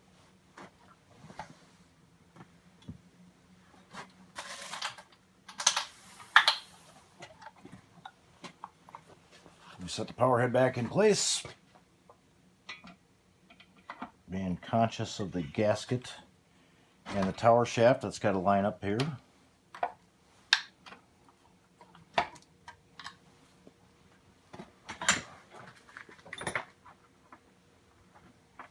Usually get a couple of the screws started that holds the power head back on. We got 7 of them.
So I'm not tightening any of these bolts yet. I'm just getting them started, threaded in.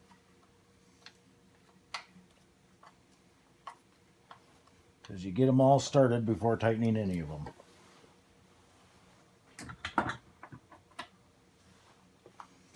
Rule of thumb whenever you're working on any kind of motor.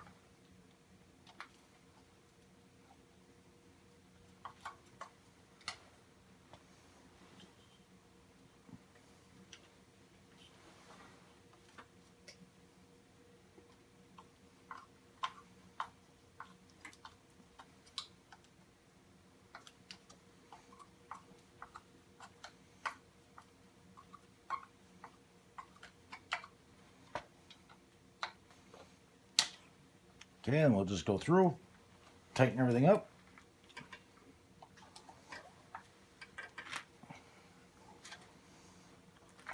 The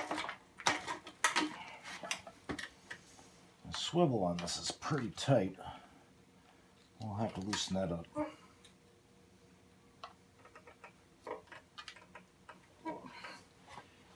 Dave, can you hand me that exhaust housing?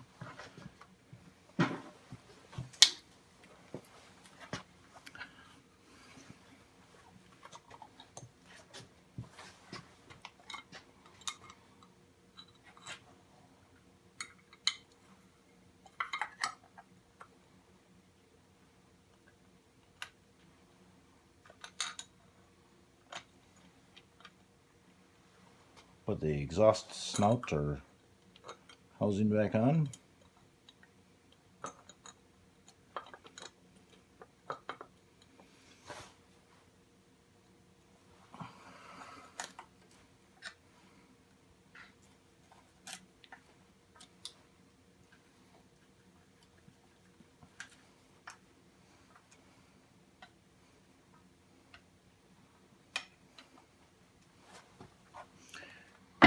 Okay, I got to replace the fuel lines. This one's actually new.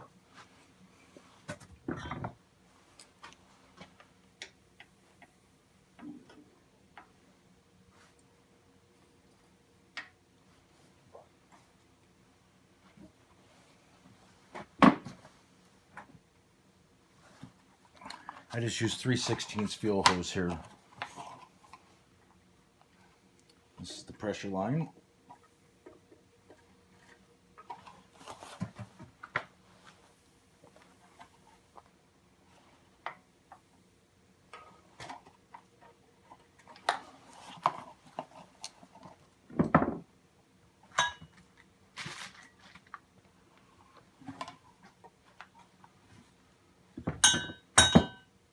find my side cutters.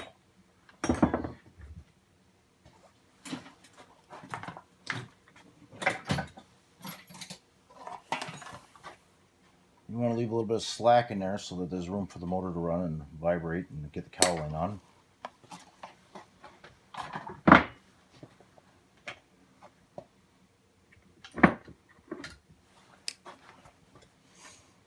And this motor didn't have any of the original clamps on it. Well, it had one, but that was it.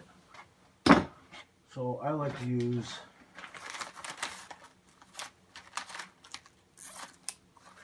zip ties.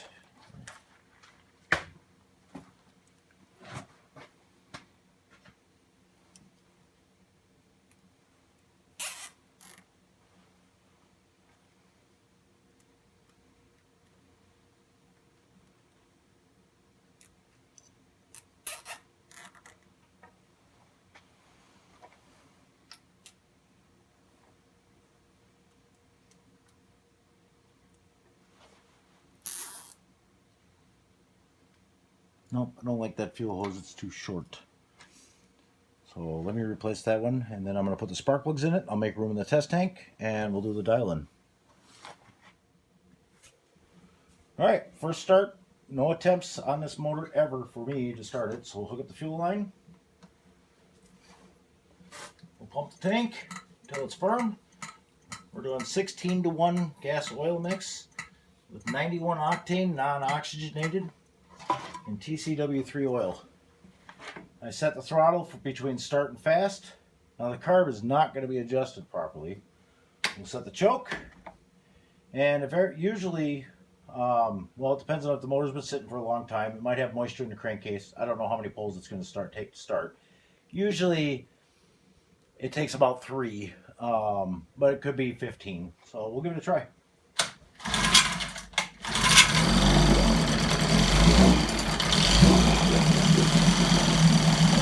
Make sure it's pumping water, which it is. So there's forward gear. We're going to let it warm up a little bit. And then we'll set the high speed, and then we'll go and set the low speed. It's really rich.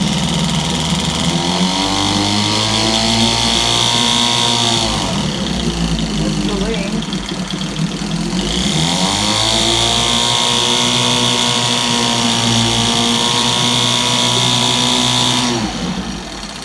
That's high speed. So she's galloping pretty high in the low speed, so that's too rich. So we're going to lean that up until the motor starts to run smooth.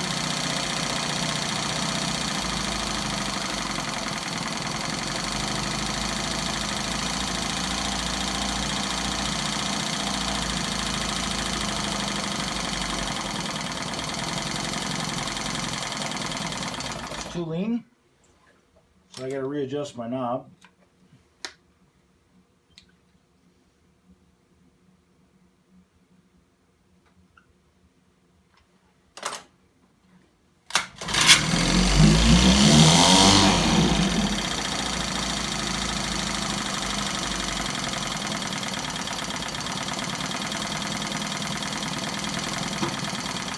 Lean.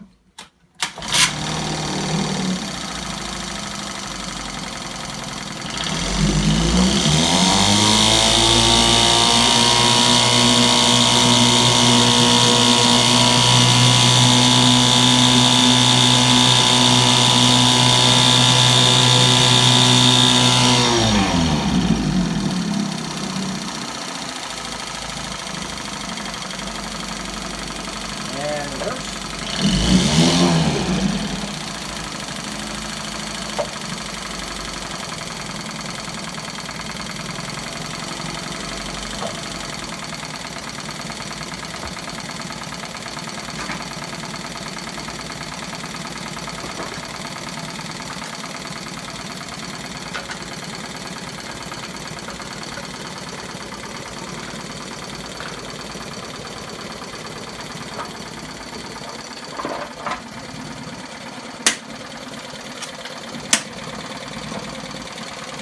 So it's still January 20th, 2020, And I have about a grand total of maybe 3 hours into this full tune-up. See, it turned out pretty well.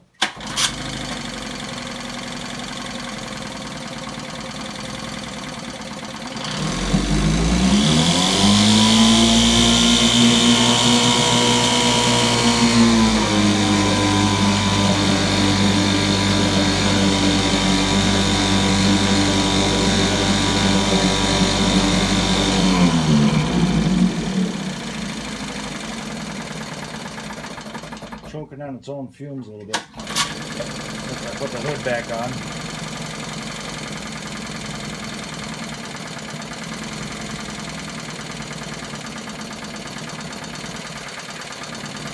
There we go. One ready to go. 1955 Johnson 5.5, a CD12. That'll do it. Thank you for watching. Bye.